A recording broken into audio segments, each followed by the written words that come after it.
సంవత్సరాల తరబడి ఎన్ని మందులు వాడినా మీ మోకాల నొప్పులు తగ్గట్లేదా? ప్రాణ పెయిన్ క్లినిక్ లో అత్యాధునిక చికిత్స. వెల్కమ్ టు అందమైన జీవితం. నమస్తే డాక్టర్ గారు. నమస్తే జయ గారు. కళ్యాణ్ గారు, మనం చేసే ఎపిసోడ్స్ కి ప్రజల వైపు నుంచి వస్తున్న స్పందన కానీ ఆ మెసేజెస్ కానీ చూస్తూ ఉంటే ఇంకా చేయాలి, ఇంకా ఎక్కువ ఎపిసోడ్లు చేసే ప్రయత్నం చేయగలుగుతామా, టెక్నికల్గా అది ఎంతవరకు సాధ్యం, ఇలా ఆలోచించాల్సి వస్తుందండి. లాస్ట్ ఎపిసోడ్కి అయితే దాదాపు 1200 పైచులకు కామెంట్స్ వచ్చాయి. చాలా సంతోషం. ఒక సమస్యని వాళ్ళ కోణంలో ఎవరికి తోచిన విధంగా వాళ్ళు స్పందించడం అనేది నిజంగా చాలా ఆనందం అనిపిస్తోంది కళ్యాణ్ గారు. అదే కదమ్మా మనకి ఎనర్జీ. అంతే కదండి. ఈ రోజు టాపిక్ లోకి వస్తే సౌజన్య అని హైదరాబాద్ నుంచి తను మనకి మెయిల్ చేసింది. పెళ్ళైన అమ్మాయే, ఇప్పుడు డివోర్స్ తీసుకోవాలని అనుకుంటుంది. కారణాలు చూస్తుంటే ఇలాంటి రీజన్స్ కూడా ఉంటాయని నాకు అనిపించింది. విడిపోవడానికి ఇలాంటి కారణాలు కూడా ఉన్నాయా, ఇలాంటి కుటుంబాలు కూడా ఉంటున్నాయా అని. మరి కాల్ చేసేయమంటారా అమ్మాయికి, సౌజన్యకి? అసలు ఆనందించదగ్గ విషయం ఏంటంటే కళ్యాణ్ గారు, వారిలో వాళ్ళు కుమిలిపోకుండా ధైర్యంగా మనకి మెయిల్ చేస్తున్నారు చూసారా, చాలా ప్రోత్సహించవలసిన.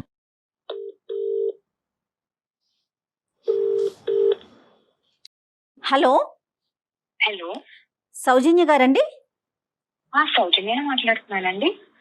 నేను జయానండి, అందమైన జీవితం ప్రోగ్రామ్ నుంచి కాల్ చేస్తున్నాను. ఎస్, సౌజన్య గారు మాట్లాడొచ్చా మీతో? మాట్లాడొచ్చు. రైట్, నాతో పాటు డాక్టర్ కళ్యాణ్ చక్రవర్తి గారు కూడా ఉన్నారు. మీ మెయిల్ గురించి నేను చెప్పాను, బట్ మీరు డైరెక్ట్ గా ఒకసారి మాట్లాడండి. సౌజన్య గారు నమస్తే అమ్మా. నమస్తే నమస్తే డాక్టర్ గారు. నమస్తే అమ్మా. నా పేరు సౌజన్య. ఏజ్ అమ్మా? నా ఏజ్ 26 years డాక్టర్ గారు. హైదరాబాద్ నుంచి? హైదరాబాద్ నుంచి మాట్లాడుతున్నాను. మెయిన్ రీజన్ మీకు ఈమెయిల్ చేయడానికి రీజన్స్ ఏంటంటే, ఇది ఒక ప్లాట్ఫామ్, చాలా మందికి మీరు మంచి సొల్యూషన్స్ ఇస్తున్నారు డాక్టర్ గారు. సో నాకు కూడా నా సమస్య విన్నాక కూడా నాకు ద బెస్ట్ వస్తుందని నేను ఆశించి నేను ఈమెయిల్ చేయడానికి మెయిన్ రీజన్. తప్పకుండా షూర్, థ్యాంక్ యూ అమ్మా. చెప్పండి. నా సమస్య ఏంటంటే, ఐఎమ్ మ్యారీడ్ అండి. నాకు 4 years అవుతుంది. ఓకే. నా మెరిచువల్ రిలేషన్షిప్ అస్సలు బాగాలేదండి. అస్సలు బాగాలేదు. ఎలా అంటే నాకు చుట్టూ ముండకంచెలు వేసేసి నేను మధ్యలో అన్నట్టు అయిపోయింది నా లైఫ్. నాకు ఏ విధంగా నాకు స్వేచ్ఛ స్వతంత్రం ఏదో పక్షిని బంధించినట్టు ఒక కేజ్ లో అన్నట్టు నాకు అయిపోయింది. మా ఇంట్లో పొద్దున్న లేస్తున్నప్పటి నుంచి రాత్రి వరకు ఒక నిశ్శబ్దం అండి. Pin drop silence. అంటే ఎలా అంటే ఒక మెకానికల్ లైఫ్ లీడింగ్ అండి. ఇంకా చెప్పాలంటే అసలు వాల్ క్లాక్ కూడా అవసరం లేదు మా ఇంట్లో. అంటే ఈ టైంకి జరిగిపోద్దని మాకు ఇంకా తెలిసిపోతుంది. ఒక ప్రేమ, ఆనందం, ఒక దుఃఖం, ఎక్స్ప్రెషన్స్ ఏమీ ఉండవండి. అసలు ఎలా అయిపోయిందంటే మా హస్బెండ్ కూడా ఏంటంటే హ్యాపీనెస్ అంటే, నాకేంటంటే మొదటి నుంచి నేను ఇంట్లో పెరిగిన వాతావరణం అంతా హ్యాపీగా ఉండాలి, నా చుట్టుపక్కల అంతా హ్యాపీగా సెట్ చేసుకోవాలి, అలాగే నా ఫ్రెండ్స్ కూడా భలే సెట్ చేసుకుంటా బేబీ అని దీనిలో నేను పెరిగాను. అని ఇంట్లో మమ్మీ డాడీ వాళ్ళతో కూడా జోక్స్ చేస్తూ కామెంట్స్ చేస్తూ ఎంతో ఆనందంగా డైనింగ్ టేబుల్ లో అన్నం తింటే మా ఇంట్లో నవ్వుల వర్షం అండి. అలా పెరిగాను నేను. అలా అని ఇక్కడ కూడా అత్తమామలతో హస్బెండ్ తో నవ్వుతూ మాట్లాడినా, దగ్గరికి వెళ్ళినా సరే లైక్ ఎలా చూస్తారంటే ఎప్పుడు ఇక్కడి నుంచి వెళ్ళిపోవటం అంటే ఏంటమ్మా? ఎక్కడికి వెళ్ళటం అంటే అక్కడి నుంచి వాళ్ళ ప్రెజెన్స్ నుంచి వెళ్ళిపోతున్నాను. అంటే వాళ్ళకి ఇష్టం లేదు మాట్లాడడం, నవ్వుకొని ఉండటం. నాకు ఎంతసేపు బెడ్రూమ్, హాల్, బయట కిచెన్, ఈ వరండా, పక్కింటితో కూడా మాట్లాడడానికి కూడా స్వేచ్ఛ ఉండదండి. ఒక రకమైన మెకానికల్ లైఫ్, ఒక ఆనందం అనేది లేదు. ఒకటే జీవితం కదా. నాకు నేను అలా పెరగలేదు, క్వైట్ ఆపోజిట్, కంప్లీట్లీ ఆపోజిట్. మా హస్బెండ్ తో కూడా చాలా సార్లు నేను కూర్చోబెట్టి నవ్వుతూ మాట్లాడి క్రియేట్ చేసి ఎన్విరాన్మెంట్ నేను రూమ్ లో చెప్పాను ఆయనకి, మనం ఇలా కాదు, చిన్న చిన్న విషయాలు కూడా మనం మాట్లాడుకుందాం, కలిసి షేర్ చేసుకుందాం, ఫన్నీగా ఉందాం, హ్యాపీగా ఉందాం అని చెప్తే ఒకటే మాట అండి, అందరూ ఇలా ఉండరు కదా, అందరూ ఇలా ఉండరు కానీ అట్లీస్ట్ మారాలి కదా. నేను ఒక పాత్ర అనేది ఉన్నాను వైఫ్ ని, అంతేగాని ఒక ఐడెంటిఫికేషన్, ఒక రికగ్నిషన్ లేదు. అంటే టైమ్స్ వాళ్ళకి వండు పెట్టేయాలి, టైమ్స్ అన్ని సెట్ చేసేయాలి. సౌజన్య ఒక్క నిమిషం అమ్మా. వాళ్ళు మారాలి అనేటటువంటిది నీ ఉద్దేశం. నిన్ను మారమని ఆ ముగ్గురులో ఎవరన్నా చెప్పారమ్మా? నువ్వే తక్కువ మాట్లాడాలి? లేదు, అస్సలు లేదు. ఏదో పెళ్లి చేసుకున్నాను, ఒక పాత్ర అనేది ఇంట్లో అలా వైఫ్ అనే క్యారెక్టర్ నడుస్తుందేమో నువ్వే తక్కువ మాట్లాడాలి, నువ్వే మామూలు ప్రజానికానికంటే నువ్వే ఎక్కువ మాట్లాడుతున్నావు, నువ్వే తగ్గి మాట్లాడాలి అన్నది నీకు ఎప్పుడు వచ్చిందా మెసేజ్? అసలు మెసేజ్ రావడానికి నేను అసలు మాట్లాడడానికి నాకు ఎన్విరాన్మెంట్ దొరకట్లేదు కదా డాక్టర్ ఓకే, గారు. రైట్ రైట్ నేను రైట్. అసలు మాట్లాడితేనే కదా వాళ్ళు మాట్లాడట్లేదు నాతో, అట్మాస్ఫియరే లేదు. సరిగ్గా ఉండట్లేదు, అట్మాస్ఫియరే లేదు. ఇప్పుడు నిశ్శబ్దం అండి, నిశ్శబ్దం, అర్థమైంది. సైలెన్స్. Understood. అంటే ఏం జరిగినా రూమ్ లో అందరికీ తెలుస్తుంది, అంత సైలెన్స్, ఎవరు మాట్లాడుకో, అందరం కలిసి ఉంటాం గానీ. సౌజన్య గారు ఏమన్నా నెగిటివిటీ అంటే ఇది బాగుందని కానీ బాగోలేదు కానీ అట్లా అది కూడా లేదండి? లేదండి, నన్ను ఒక మాట తల్లితో ఒక మాట అనే మనుషులు కాదు. ఒక తిట్టినా కొట్టినా కూడా ఆ రోజు అది కూడా లేదు, అది కూడా లేదు. నన్ను ఒక మాట తిట్టినా ఓకే మా అత్త మామూలు హస్బెండ్ అన్నారని నేను ఎమోషనల్ గా చూస్తున్నారు, అది కూడా లేదు మేడం. ఈ మెయిన్ రీజన్ మాది ఆసక్తి ఉన్నా నేను ఇక్కడ బిలో క్లాస్ ఫ్యామిలీ చేసుకోవడానికి ఒక రీజన్ అండి. మా అక్కది మాది ఒక వెల్ సెటిల్ ఫ్యామిలీ. మా అక్కది మంచి సంబంధం ఇచ్చి బాగా రిచ్ గా ఇచ్చి చేశారండి మా డాడీ. అంటే మా స్థాయి మీద ఒక 10 రెట్లు ఎక్కువే అనుకోవచ్చు. ఓకే, అక్కనిచ్చి చేశారు. 6 సంవత్సరాలు అయిందండి, 6 సంవత్సరాలు అయింది నేను అక్కతో మాట్లాడి. అండ్ ఆ ఇంటి మీద కాకి మా ఇంటి మీద వాళ్ళు అలా అయిపోయింది. ఇలాంటి లైఫ్ స్టైల్ చూసి చూసి నాకు మా డాడీ నాకు సంబంధం చేసేటప్పుడు నా ముందు ప్లేస్ చేశారండి. ఇలా 3 సంబంధాలు పెట్టారు. ఒక డబ్బు ఉన్న అబ్బాయిని, 2-3 మ్యాచెస్, ఒక బిలో మిడిల్ క్లాస్ ఇలా చెప్తే నాకే వదిలేసారు చాయిస్. అక్క జీవితం ఇలా అయిపోయింది కదా, నీ ఇష్ట ప్రకారం నీకు చేస్తామనంటే నేను కోరుండి నా మనస్తత్వం తగ్గేటట్టు నాకు ఆనందం కావాలి, నాకు డబ్బు ఇంపార్టెంట్ కాదు, ఆనందం కావాలని నేను బిలో మిడిల్ క్లాస్ అబ్బాయిని చేసుకున్నాను. హ్యాపీగా బతకొచ్చు, డబ్బు ఒకటే అల్టిమేట్ కాదు, వేరేవి కూడా ఇంకా చాలా ఉన్నాయి ఆనందాలు అనేది నేను కావాలని సెట్ చేసుకొని పట్టుబెట్టి చేసుకున్నాను. ఇప్పుడు నా జీవితం చూస్తే అక్కకి నాకు పెద్దగా తేడా ఏం అనిపించట్లేదు. మేబీ స్టేటస్ మారిందేమో. అంటే ఒక్కటి ఇక్కడ అడగాలి, మీకు ఒక స్థాయి నుంచి వస్తే అందరూ అలాగే చూస్తారా కిందగా డౌన్ గా?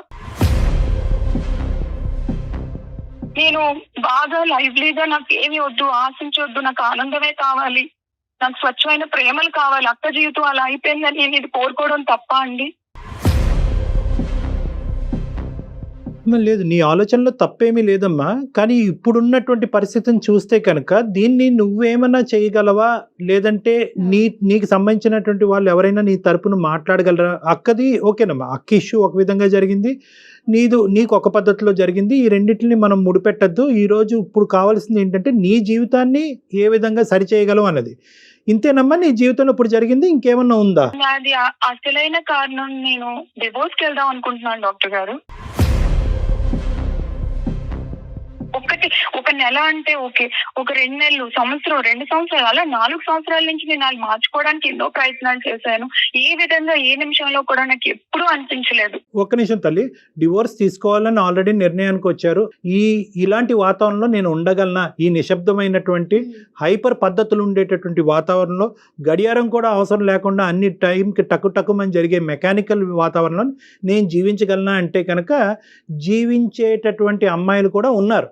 అంటే ఎప్పుడు ఉంటారు అంటే కనుక వాళ్ళ మైండ్ సెట్ కూడా వాళ్ళ ఇంట్లో కూడా సైలెంటే, వాళ్ళ ఇంట్లో కూడా అలారం అక్కర్లేదు, టైం క్లాక్ అక్కర్లేదు, వాళ్ళ ఇంట్లో కూడా ఎక్కువ మాట్లాడేటటువంటి తీరు లేకుండా అంటే కనుక దొందే అంత మ్యాచ్ అయిపోతుంది. కోపం వచ్చినా బయటకు వ్యక్తపరచరు, బాధపడినా బయటకు వ్యక్తరు, నవ్వుని వ్యక్తపరచరు. ఆ నిశ్శబ్దమైనటువంటి వాతావరణంలో వాళ్ళు ఉంటూ ఉంటారు. ఎక్స్ట్రోవర్ట్స్ అంటే కనుక ఒక్క నిమిషం కూడా ఆగలేరు, కొడుకు పొంగిపోతుంది అని అంటారు చూడండి, చెప్పకపోతే అలా బయట చెప్తారు. సౌజన్యది ఎక్స్ట్రోవర్ట్ మెంటాలిటీ, వాళ్ళది ఇంట్రోవర్ట్ మెంటాలిటీ. ఒకప్పుడు సౌజన్య ఇంట్రోవర్ట్ అయి ఉంటే కనుక ఈ రోజు మనకు ఫోన్ చేసి ఉండేది కదా, ఇష్యూ లేదు. అది సో ఇక్కడ ఏంటంటే ఇక్కడ నేరాలు ఘోరాలు అన్నవి లేకపోయినా కూడా సౌజన్యకి ఈ వాతావరణం భరించలేకపోతుంది. కాబట్టి నీ బాధ మా బాధ కాకపోయినా కూడా ఈరోజు నువ్వు పడేటటువంటి బాధని ఎలా రెక్టిఫై చేయాలని ఆలోచించాలి. కాబట్టి దానికి నువ్వు డైవర్స్ అనేటటువంటి మార్గాన్ని ఎత్తుకుంటున్నావు. అవునమ్మా? అవును డాక్టర్ గారు, అబ్సల్యూట్లీ. జాబ్ చేసే అవకాశం ఉందా మీకు? లేదు, అస్సలు లేదు డాక్టర్ గారు. జాబ్ చేసే వాళ్ళకి ఇంట్రెస్ట్ లేదు, బయటికి వెళ్ళాలి ఇది లేదు, పంపించే ఇది కూడా లేదు. బట్ దట్స్ ఓకే, నేను వెళ్ళాను, మా ఆయన ఏదో సంపాదిస్తున్నాడు, ఒక 60,000 వస్తుంది, మాకు ఇంటికి కావాల్సినవన్నీ సమకూర్చుకొని life is leading on. But ప్రేమ ఇంపార్టెంట్ కదా. ఆనందం అంటే ఏంటండి, హ్యాపీనెస్ ఏంటి?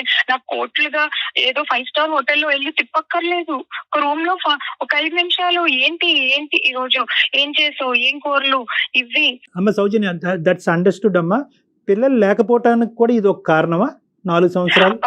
అసలు నేను డివోర్స్ తీసుకుందాం అనుకుంటున్నాను డాక్టర్ గారు, డిసైడ్ అయ్యాను. కానీ ఏంటంటే ఇక్కడ నేను మీకు ఎందుకు రీజన్ చేశానంటే, కదమ్మా ఒక్క నిమిషం, before you go to the next point, పిల్లలు లేకపోవడానికి కారణం అడుగుతున్నానమ్మా నేను. పిల్లలు రైట్ నౌ ఐఎమ్ ప్రెగ్నెంట్ అండి, 6th month ఓ ప్రెగ్నెంట్. My god. కానీ ఇక్కడ నేను ఎందుకు డివోర్స్ అనేది ఎందుకు నాకు రీజన్ మేబీ అంటే దీనికి కూడా ఒక బలమైన కారణం ఉంది. నాకు ఇన్స్టాగ్రామ్ లో అండ్ ఫేస్బుక్ లో ఫాలోవర్స్ ఉన్నారండి. సో నాకు లాస్ట్ నేను ఏదైనా బ్రైట్ గా ఉండాలి, బ్రైట్ గా పిక్స్ పెట్టాలి, లైవ్లీగా ఉండాలి, ఆనందంగా అన్నట్టు నాకు అది హ్యాబిట్ చిన్నప్పటి నుంచి. సో నేను ఆ పిక్స్ మారుస్తూ ఇవి అది, సో అలా ఫ్రెండ్స్, జెన్యూన్ అయిన ఫ్రెండ్స్ ఇలా ఉన్నారు. సో అందులో ఒక ఆయన లాస్ట్ 2 years నుంచి చాలా నాకు నా భావాలకి, నా అభిప్రాయాలకి చాలా దగ్గరగా అనిపిస్తున్నారు. ఆయన ఏంటంటే ఈజ్ రియల్ ఎస్టేట్ డెవలపర్ అండి, డబ్బుకి కొరత లేదు, ఈజ్ ఓవర్ వెల్ సెటిల్డ్. ఆయన ఇలా నాతో ఫ్రెండ్లీగా మాట్లాడడం ఎప్పుడూ చూసుకోలేదు. నేను వీడియో కాల్స్ చేసుకోవడం కానీ, బయట కలవడం కానీ ఎప్పుడూ లేదు. ఇన్స్టాగ్రామ్ లో ఈమెయిల్స్ అండ్ మెసేజెస్ ద్వారాగే. బట్ ఈజ్ అండర్స్టాండింగ్ మీ, నా సోల్ అర్థం చేసుకున్నారు ఆయన. ఎప్పుడైనా మెసేజ్ ఎప్పుడైనా బాధగా చేసినా, ఈ రోజు నువ్వు బాధగా ఉన్నావని చెప్పి నాకు ఫన్నీగా మాట్లాడడం, అంతవరకే క్రాస్ లిమిట్స్, ఎప్పుడు నేను క్రాస్ చేయించలేదు. ఆయన ఏంటంటే ఒక రోజు మా పరిచయంలో వాళ్ళ వైఫ్ కరోనాలో రీసెంట్ గా చనిపోయారు, లాస్ట్ 2 years బ్యాక్. సో నన్ను చూసి వాళ్ళ వైఫ్ ని రీప్లేస్ చేస్తావా అని నన్ను అడిగారు.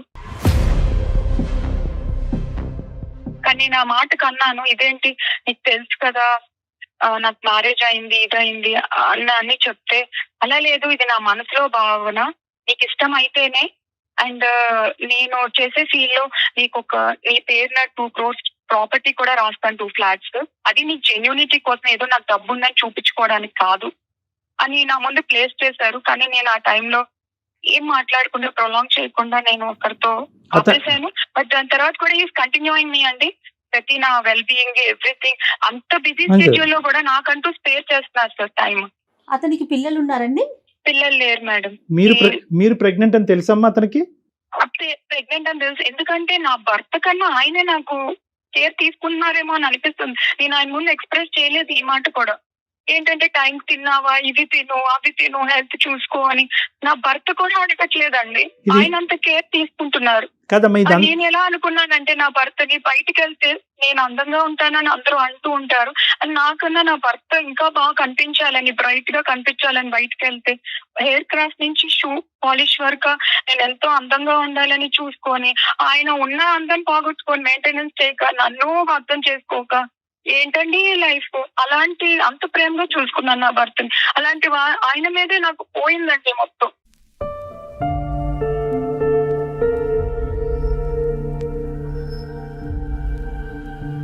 Don't mix this issue with the Instagram issue. ఈ రెండు మిక్స్ చేయొద్దమ్మా. ఈ రెండు మిక్స్ చేస్తే కనుక నువ్వు జీవితంలో డెసిషన్ తీసుకోలేదు, పొరపాట్లు చేయడానికి చాలా అవకాశాలు ఉంటాయి. ఈరోజు నువ్వు డైవర్స్ తీసుకోవాలి అని అనుకుంటే కనుక, ఎస్ ఈ కారణం ఉందండి, ఇది నాకు ఈ మ్యారేజ్ సూట్ అవ్వట్లేదండి, నేను డైవర్స్ తీసుకుంటాను. దానికి ప్రెగ్నెన్సీ అడ్డం వస్తుందా లేదా అనేది డిఫరెంట్ సబ్జెక్ట్. డైవర్స్ తీసుకోవాలి అనేటటువంటి ఆలోచనతో పాటు నాకు నచ్చి, నన్ను ప్రేమించి, నన్ను అర్థం చేసుకునేటటువంటి ఒక వ్యక్తి ఇన్స్టాగ్రామ్లో పరిచయం అయ్యాడండి, నన్ను దేవతలా చూసుకుంటానన్నాడు, పూజిస్తానన్నాడు, నా భర్త లేనటువంటి లోటు అతను తీరుస్తాను అన్నాడు అంటే కనుక ఇక్కడ కన్ఫ్యూజ్ అవుతున్నాం. ఫస్ట్ ఈ సబ్జెక్ట్ క్లియర్ అవని, నెక్స్ట్ ఆ సబ్జెక్ట్ మాట్లాడుకుందాం. ఎందుకంటే ఈ సబ్జెక్ట్ క్లియర్ అవటం అనేటటువంటిది చిన్న ఇష్యూ, ఆ సబ్జెక్ట్లోకి వెళ్ళటం అనేది చాలా కాంప్లెక్స్ ఇష్యూ. ఎందుకంటే కనుక తెలియనటువంటి వ్యక్తి ఇన్స్టాగ్రామ్లో పరిచయం అయ్యాడు, ఈ మధ్యనే భార్య చనిపోయింది, ఇక్కడ 2 లక్షలు ఇస్తాడా, 3 లక్షలు ఇస్తాడా, 4 ఫ్లాట్లు ఇస్తాడా, బిల్డర్ కాబట్టి ఈ అంశం అంతా కూడా ఒక కాంప్లికేటెడ్, ఒక కాంప్లెక్స్ ఇష్యూ. దాని గురించి తర్వాత మాట్లాడుకోవాలి. నువ్వు డైవర్స్ తీసుకోవాలనేటటువంటి సబ్జెక్టు ఎంత అసర్టివ్గా డిసైడ్ చేసుకున్నాము, especially with the condition that you are 6th month pregnant. నువ్వు ఒక 6వ నెల గర్భవతి అయ్యి ఉండి ఈ నిర్ణయం అలాగే ఉందా, లేదంటే గర్భవతి అయ్యాను కాబట్టి ఇంకో విధంగా ఆలోచించడానికి నేను ప్రయత్నం చేస్తానని నువ్వు అంటున్నావా? నాకు ఈ థాట్ గర్భవతి నీకు 6th month sir, 6th month ముందు నుంచి కూడా నాకు ఈ థాట్ వస్తుంది, నేను మార్చుకోవడానికి ప్రయత్నిస్తున్నాను. ఇప్పుడు బలంగా ఎందుకు తీసుకున్నానని అంటే, నాకు పుట్టపోయే పాపో బాబో ఇలాగే పెరగాల అంటే, పొద్దున్న నుంచి సాయంత్రం వరకు ఒక ఏది లేక మొహాలు ఇలా పెట్టుకొని వాళ్ళు అలాగే పెరిగితే ఇంకేంటి సార్, వాళ్ళకి ఏం నేను ఇస్తున్నాను తిరిగి? నాకు ఇష్టం లేదండి. ఇలా నా బిడ్డ పుట్టబోయే బిడ్డ, అది ఎవరైనా కావచ్చు, పుట్టబోయే బిడ్డ అలా పెరగడం నాకు ఇష్టం లేదు. అందుకనే నేను ఇప్పుడే నాకు టైం లేదు, ఇప్పుడే డెసిషన్ తీసుకోవాలి అని నేను డెసిషన్ తీసుకున్నాను. ఈ బిల్డర్ గారు ఈ బిల్డర్ గారు పరిచయం అవ్వకపోతే నువ్వు మాకు ఫోన్ చేసి ఉండేదానివా, లేదంటే ఇంకో 5 సంవత్సరాల తర్వాత ఫోన్ చేసి ఉండేదానివా? మేబీ గ్యాప్ తీసుకునేదాన్నేమో డాక్టర్ గారు, ఓకే. మేబీ గ్యాప్ తీసుకునేదాన్నేమో. ఇది వల్ల నేను ఆలోచన విధానం, ఇతని పరిచయం నీ మనసులో ఒక కొత్త ఆలోచన, అంతే అనుకోవచ్చు. ఆ ఆలోచన వల్ల ఇప్పుడు నువ్వు ఎంత చేదైనటువంటి వాతావరణంలో బ్రతుకుతున్నావు, జీవిస్తున్నావు అనేటటువంటి ఒక రియలైజేషన్ అంతే. సో బహుశా నువ్వు ఈ వాతావరణంలో ఉండి ఈ బిల్డర్ అనేటటువంటి ఒక వ్యక్తి నీకు ఇన్స్టాగ్రామ్ లో పరిచయం అయి ఉండకపోతే బహుశా ఇదే జీవితమేమో, ఇదే ప్రపంచమేమో, లేనివి ఏవి లేవు అని చూసేదానికంటే ఏ ఉన్నాయి అని చూసి బతకాలేమో. కొడుకు ఎలా ఉంటాడు, కొడుకు ఎలా అడ్జస్ట్ అవుతాడు అనేటటువంటి తర్వాత వ్యవహారం అది కాదు. ఫస్ట్ మీ వరకు ఈ వ్యక్తి రావటం వల్ల మీ మైండ్ ఇంకా బాగా డైవర్ట్ అయింది, ఇంకా బాగా పొల్యూట్ అయిందేమో అని నాకు అనిపిస్తుంది. ఎగ్జాక్ట్లీ. మీరేమంటారు సౌజన్య? లేదు డాక్టర్ గారు, నాకు ఇది ఒక బలమైన రీజన్. ఎందుకనంటే నాకు ఒక పిల్లర్ లా కనిపిస్తున్నారు అంతే. నేను ఈయన ఇది లేకపోయినా సరే మేబీ నేను డివోర్స్ తీసుకోవచ్చు. ఎంతకాలం అండి భరిస్తాం, ఎంతకాలం నాకు స్వేచ్ఛ లేకుండా నేను ఏదో పక్షిలాగా ఇంట్లో పడి, ఒక కుక్కలకు కూడా ఒక ట్రైన్ చేస్తే అలా ఉంటారు. అది నా పరిస్థితి. యానిమల్స్ తో నేను పోల్చుకోలేకపోతున్నాను. అమ్మ నువ్వు ఒకటి, నీ ప్రాబ్లం ఉన్న దానికంటే ఎక్కువ నీకు నువ్వు సానుభూతి చూపెట్టుకుంటే కనుక సమస్య బిగ్గరగా పెద్దగా కనిపిస్తుంది. ఇక్కడి నుంచి ఎప్పుడు పారిపోవాలి అని అనిపిస్తూ ఉంటుంది. నా ఉద్దేశం ఏంటంటే ఇక్కడ సమస్య ఉంది, ఓకే సరే సార్, మీరేమో వచ్చి నేను సమస్యను ఎగ్జాజరేట్ చేస్తున్నాను, సమస్యని విపరీతంగా చూడటం వల్ల బయట పారిపోవాలన్న ఆలోచన నాకు వస్తుంది అని మీరు అంటున్నారు. కానీ నా సమస్య నాది కాబట్టి, నాకు ఇది నొప్పిగా ఉంది కాబట్టి, ఈ ముళ్ళు నాకు గుచ్చుకుంటుంది కాబట్టి, నా పాయింట్ ఆఫ్ వ్యూలోంచి నాకు సొల్యూషన్ చెప్పండి అంటే కనుక ఆ విధంగానే మాట్లాడుకుందాం. ఈ ఇన్స్టాగ్రామ్ వ్యక్తిని కాసేపు చూడకూడదు, వినకూడదు, మాట్లాడకూడదు, మెసేజ్ పంపించకూడదు, నువ్వు పక్కన పెట్టేసేయాలి. ఎందుకంటే కనుక ఈ నిర్ణయం తీసుకునేటప్పుడు ఖచ్చితంగా ఆ ఇష్యూ డైల్యూట్ చేస్తుంది. ఆ ఇష్యూ కాస్త ఇక్కడ తప్పుడు నిర్ణయం తీసుకునేటటువంటి మార్గంలోకి పంపించే దానికి అవకాశం ఉంది. కాబట్టి నువ్వు ఏం చేయాలి అంటే, whether you have done everything, ఈ మ్యారేజ్లో నువ్వు అన్ని చేసావా సిచ్యువేషన్ ని మార్చటం గురించి? నేను చేశాను, తీసుకువెళ్ళాను, ఫ్రెండ్స్ తో మాట్లాడిపించాను. వాడు అంతే, చిన్నప్పటి నుంచి అంతే అని ఫ్రెండ్ సర్కిల్ లో కూడా అలానే చెప్తున్నారు. అతని కోసం రాకపోకలు ఎన్ని సాగినాయి? రాకపోకలు కూడా యాక్టివ్ గా పర్సన్ కాదండి. పేరెంట్స్ ముందు ఇలా జరుగుతుంది అని చెప్పాను కానీ వాళ్ళు కూడా ఏం అక్క పరిస్థితి చూస్తే అలా అయిపోయింది. వాళ్ళు కూడా ఏం చెప్పలేని పరిస్థితుల్లో ఉన్నారు డాక్టర్ గారు, ఇక్కడ పెద్దవాళ్ళు కూడా. ఎందుకంటే ఇది ఒక్కటి తల్లి, ఎంత విచిత్రమైన సమస్య అంటే కనుక 99.9% డాక్టర్ కళ్యాణ్ చక్రవర్తి జయ కాదు, 99.9% మంది ఏంటమ్మా ఈ మాత్రం కారణానికి విడాకులు తీసుకుంటావు, గర్భవతి అయ్యుండే. నా పరిస్థితుల్లో నా వాళ్ళు ఒక పోటు వచ్చి ఉండమనండి, తెలుస్తుంది నా బాధేంటో. వాళ్ళకే తెలుస్తుంది. అవునవును సౌజన్య, అందులో అసలు ఎలాంటి సందేహం గానీ డౌట్ గానీ లేదు. మీరు చెప్పేది 100% true. There is no doubt about it. కానీ is it the right time to make a decision about divorce? Can this wait? ఇది ఆగచ్చా? ఈ డివోర్స్ అనే నిర్ణయం ఆగచ్చా? ఏమండి, నేను ఈ బాధను నేను అనుభవించలేకపోతున్నాను, ఈ నిశ్శబ్దం ప్రాణగండంలా ఉంది నాకు, నేను భరించలేకపోతున్నాను, మీరు మారాలా, మీరు మారుతారా, లేదంటే నా దారి నన్ను చూసుకోమంటారా అనేటటువంటి ఆలోచన ఒక సానుకూలమైనటువంటి వాతావరణంలో మీ భర్త గారితో డిస్కస్ చేయండి. అదేంటి ఒక మాట చెప్తాను మీకు, నేను ఆల్రెడీ ఇంతకు ముందు డిస్కస్ చేసిన డివోర్స్ అని ఆయన ముందు ప్లేస్ చేయలేదు. కాకపోతే ఇప్పుడు నేను డివోర్స్ తీసుకుంటాను అన్నా సరే నీ ఇష్టం అనే సింపుల్ గా అంటారేమో గానీ ఆయన నుంచి ఆయన నాకు తెలుసండి, అంటారేమో అన్నది వేరే విషయం అమ్మా. అంటారేమో ఊహించొద్దు, మీరు ఊహించుకోవద్దమ్మా. సౌజన్య, ఇక్కడ ఇంకొక విషయం ఆలోచించేమని చెప్పొచ్చేమో డాక్టర్ గారు. తను ప్రెగ్నెంట్ 6th month లో ఉంది. ఇంకొక 4 నెలలు అయితే 12 బిడ్డకి జన్మిస్తుంది. తన ప్రపంచం తనకనేది ఒకటి క్రియేట్ అవుతుంది. ఇన్ని రోజులు తను ఒక్కతే, వాళ్ళ ముగ్గురు ఒకటి, తను ఒక్కటే. అలాంటిది తనకంటూ ఇంకొక పర్సన్ రాబోతున్నారు తన ఫ్యామిలీలోకి. మీరు అన్నది ఒప్పుకుంటాం డాక్టర్ గారు, మేడం మేము ఒప్పుకుంటాను. కాకపోతే ఇక్కడ నేను ఆ బిడ్డ పుట్టేస్తే నేను రిస్ట్రిక్ట్ అయిపోతాను, బంధాలకి నేను లోన్ అయిపోయి నేను డెసిషన్ తీసుకోలేను. విషయాన్ని పోస్ట్ పోన్ చేయండి, కాసేపు డెసిషన్ ఆలోచించకండి. ఇక్కడ ఎంతవరకు అడ్జస్ట్ అవ్వగలరు? ఇంకొక పర్సన్ కనుక మీ దగ్గరికి ఉంటే, అంటే పాపో బాబో కనుక వస్తే మీ ప్రపంచం పూర్తిగా మారిపోతుందండి. తల్లి కాకముందు వేరు, తల్లి అయినాక సిచ్యువేషన్స్ వేరుంటాయి సౌజన్య. ఈ ఇన్స్టాగ్రామ్ వ్యక్తిని ఇమీడియట్ గా తక్షణ కర్తవ్యం ఈ సెకండే దూరం పెట్టు. నాకు చిన్నప్పటి నుంచి ఒక రకమైన సర్వీస్ చేయాలి, జనానికి ఏదో చెయ్యాలి నా వంత వరకు అని. ఆయన కూడా అదే మెంటాలిటీ. వాళ్ళ వైఫ్ నేను ట్రస్ట్ అడుగుతున్నారండి. ఎవ్రీ ఇయర్ అయ్యుండొచ్చు. 1 crore rupees సౌజన్య, investing. ప్రపంచం చాలా పెద్దది. నాకున్న ఫీలింగ్సే మీకుండొచ్చు, డాక్టర్ గారికి ఉండొచ్చు, ఇంకొకరికి ఉండొచ్చు. అంత మాత్రాన నేను మనం కనెక్ట్ దేవుడు అయిపోవటం అనేది- అనేది అసోసియేషన్స్ నేను అమ్మా. కనెక్ట్ ఆ. అవ్వలేదు. కాకపోతే నేను అనుకున్నాను భగవంతుడు అనేది ఒకటి లోడ్ చేస్తే ఒకటి ఇస్తాడేమో, ఆ డైమండ్ ఈయనేనేమో అని అనుకుంటున్నాను. కానీ నేను ఆయన ముందు ఎప్పుడూ ఎక్స్ప్రెస్ చేయలేదు. Very good. మీరు తప్పుగా ఎక్స్ప్రెస్ చేయకపోవడం మాట్లాడలేదు. అంతవరకు మంచి విషయం అనుకోవాలి.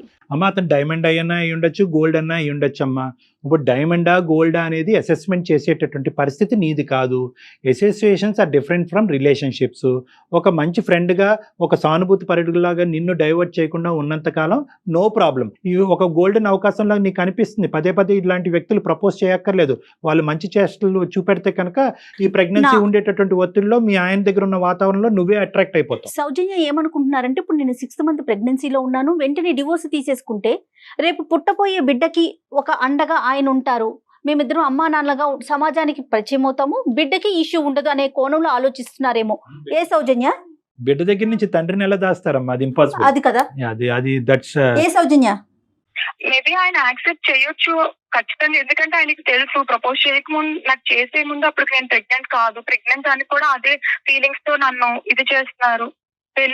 పెళ్లి ఒకవేళ ఆయన మ్యారేజ్ చేసుకున్నా సరే నేను ఊరికే వెళ్ళానండి. యాజ్ అమ్మాయిగా నేను ధైర్యంగా ఆ 2 ప్రాపర్టీస్ నా మీద పెట్టుకునే వెళ్తానండి. నేను ఆల్రెడీ ఇదయ్యాను. మళ్ళీ నేనేదో ఆయన మోసపోతారు, ఇక్కడ డబ్బు కాదు ఇంపార్టెంట్, ఐ నో దట్. కానీ ఆయన అన్న ప్రకారం నేను రాయిపించుకునే వెళ్తాను. అయ్యా అమ్మ, ఆస్తి పాస్తులు, సెక్యూరిటీలు ఎక్కడున్నారు సౌజన్య మీరు? ఇవన్నీ తర్వాత అమ్మా. ఫస్ట్ నీ సెక్యూరిటీ చూసుకో. ఒక కన్ఫ్యూజన్ లో కోట్లు ఉన్నాను. కోట్లు ఇచ్చి పెళ్లిళ్ళు చేస్తున్నాయే, ఎన్నో ఇష్యూస్ మనం ఫేస్ చేస్తున్నాం, అందమైన జీవితంలో ఎన్నో డిస్కస్ చేసాం. మీరు అసలు ఆ ఇష్యూని పక్కన పెట్టి మీ లైఫ్ గురించి ఆలోచించండి. అమ్మా ఇంతకు ముందు వేరు, ఇప్పుడు వేరు. మీరు ఇప్పుడు ప్రెగ్నెంట్, ఆ విషయాన్ని గుర్తుంచుకొని ఆలోచించండి సౌజన్య. సౌజన్య 2 points అమ్మా. డాక్టర్ గారు చెప్పండి. ఈ బిల్డర్ గారిని పక్కన పెట్టగలవా? Right, let us not talk about it. అతను గోల్డా డైమండా ఇవన్నీ తర్వాత అయితే అయ్యి ఉండొచ్చు, మనకు అనవసరం. అర్థమైందా? ఇప్పుడు ఆ ఇష్యూని మీరు క్లియర్ కట్ గా అతనికి చెప్పండి. You have to wait, I have to make another vital decision. నా జీవితానికి సంబంధించిన ఇంకో ముఖ్యమైన నిర్ణయం, నా బిడ్డకి సంబంధించిన. ఎందుకంటే ఇది నీ భవిష్యత్తు కాదు, ఇప్పుడు నీ బిడ్డ భవిష్యత్తు కూడా ముడిపడి ఉంది. ఆటోమేటిక్గా ఒక మనిషిని తీసుకొచ్చి ఇతనే నాన్న అంటే కనుక అది చండాలంగా ఉంటుంది. అది కరెక్ట్ కాదు. ఇతను తండ్రి, ఈ బిడ్డకు కూడా మీరు రేపొద్దున మీరు సమాధానం చెప్పాల్సిన అవసరం ఉంది. కాబట్టి ఈ నిర్ణయం క్లియర్ కట్ గా తీసుకోకముందే ఆ నిర్ణయాన్ని పక్కన పెట్టండి. ఇప్పుడు ఈ ఇష్యూ మాత్రం, ఈ డివోర్స్ ఇష్యూ మాత్రం ఇట్ హ్యాస్ టు వెయిట్. ఇప్పుడు ప్రాణాలకు మేము వచ్చింది ఏమీ లేదు. It has to wait. బిడ్డ కన్నా తర్వాత డైవర్షన్ ఉంటుంది, డిస్ట్రాక్షన్ ఉంటుంది, అతనిలో మార్పు రావచ్చు, మీలో మార్పు అన్ని రావచ్చు. రకాలుగా ఉంటుంది. మేడం 6 months ప్రెగ్నెంట్, ఎప్పుడు ఏదో రొటీన్ గా లైఫ్ ఒక అయ్యో, ఏదో తేవాలి, అవునా Pain is it? ఎలా ఉంది హెల్త్ అనేది లేదు. చెకప్ కి వెళ్ళాలి అని అంటే వెళ్ళాలి, ఇప్పుడు అని అంటే ఏదో వస్తారు పక్కన, అంతేగాని ఆయనకి ఏం పట్టింది లేదు. అవును, సౌజన్య, అవును. నేను ఒక్క పాయింట్ చెప్తానమ్మా, నేను కంక్లూడ్ చేస్తాను. ఒక్క పాయింట్ చెప్తాను వినమ్మా. గర్భవతి కాకముందు, ఈ ఇన్స్టాగ్రామ్ వ్యక్తికి పరిచయం అవ్వకముందు నువ్వు ఒక నిర్ణయం తీసుకుంటే సినారియో డిఫరెంట్ గా ఉండేది. 100% అండి. ఇప్పుడు ప్రెగ్నెన్సీ అయిన తర్వాత ఈ మనిషి యొక్క పిక్చర్ నీ బ్రెయిన్ లో, ఈ కొత్త మనిషి యొక్క పిక్చర్ నీ బ్రెయిన్ లో క్రియేట్ అయిన తర్వాత ఇప్పుడు నిర్ణయం తీసుకుంటే దాని చుట్టూరు చాలా క్వశ్చన్ మార్క్స్ ఏర్పడతాయి. నీ భవిష్యత్తు గురించే కాదు, బిడ్డ భవిష్యత్తు గురించి కూడా క్వశ్చన్ మార్క్స్ ఏర్పడతాయి.